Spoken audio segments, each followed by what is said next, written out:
lunchtime. You talk when you eat lunch. That's what we go do. What's your favorite donut from Tim Hortons? I think it's time to discuss this. No, wait, but it's not about... It's not about kind. Yeah, donut. This is the whole thing. Honestly, Pat has changed my whole world. Shook it. Maybe about 5 years ago. And it's about to happen to all y'all. The way you eat any sort of like frosted donut, anything besides like a honey dip or like, you know, one of those toasted coconut joints, anything with frosting on it, you turn it upside down. Explain. Yes, so the upside down donut. Yes. It's basically Mine blasted. when you go to order a donut, they hand it to you like this. Right? Like they hand it to you and the frosting's on the top. Now that's just a convention of society.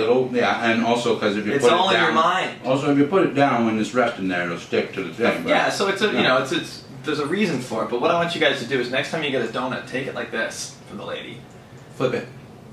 and then flip it upside down, and eat it with the frosting down on your tongue.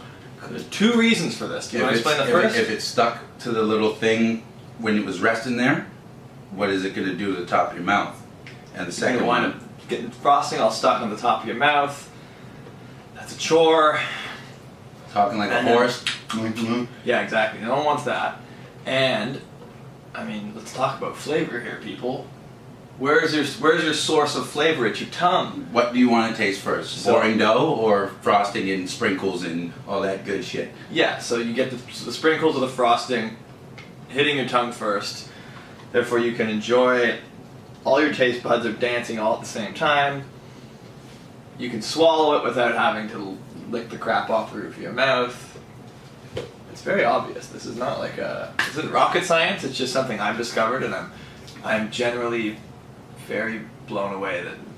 And people get angry at me when I tell them about it. Hey, and they try to justify that they like eating it the normal way, and they haven't really thought about it. They're just being assholes. See, but let's not call it normal. Let's just call it, average, the customary, because honestly, that doesn't seem normal to me. Want to eat something that's more awkward and less flavorful?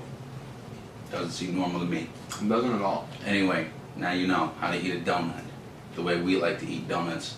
It'll change your world.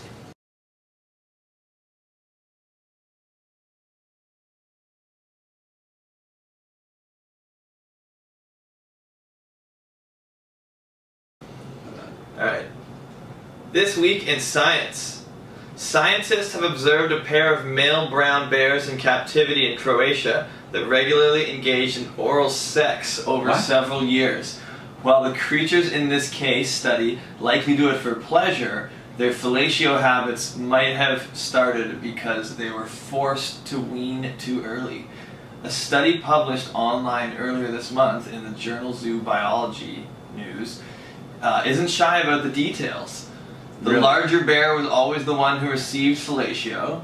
Damn. In many incidents, he appeared to reach orgasm from the sex act, which lasted a few minutes, as evidenced by muscular contractions as well as fluids on the muzzle of the provider. Oh, no. When the deed was done, he often pushed the provider off with his hand or legs and turned away. Stop it. Stop it. That's just, alright, let me get this straight. So, because these little baby bears got cut off from their mama, all of a sudden they start sucking dick. And it's the big bear who's getting his dick sucked and treats him like a little jailhouse bitch and pushes him off and then just, wow. Okay, that's just bears? This is, man, like that's why the internet, man. The internet's wild. But, like, The come internet on. is wild. Come on, dick sucking bears? Yeah, dick sucking bears. Dick sucking bears. Dick sucking bears. Dick sucking bears. Well, that happened. Croatian dick sucking bears. Hooray for science. Yeah, hooray for science. Okay. That's the new hashtag, Croatian Yeah. dick sucking bears. Okay. Alright. Wow. This week in science, learn something new. Okay, now See, on we're educating you here. this week in religion. Oh, here we go. There was a surge in militant violence this week threatening the Iraqi government and state. Christians were among the estimated 500,000 people who fled the country's second largest city, Mosul. From what country is After this? in Iraq. Oh, in Iraq. After right. it was seized by Sunni Islamist militants, the UN condemned the attacks and said the humanitarian situation in Mosul was worsening by the moment. So, okay. Pretty dark. I don't know if that's really quite the right subject matter for this type of program, but that sucks.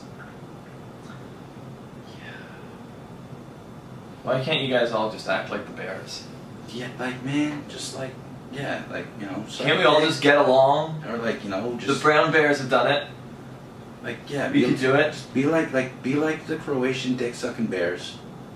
Or like me and Bucky, and order a pizza yeah, and some extra dipping sauce. that's it. Like well, Okay.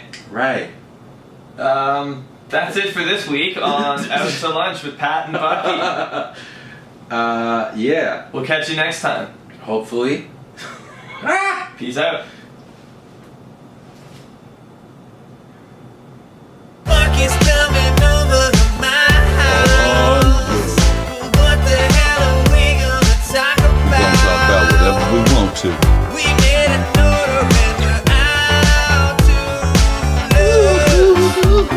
lunch. To lunch. Well, Bucky's coming over and we're out to lunch. One of the many ways we're going to educate you guys through our web show here. Yes.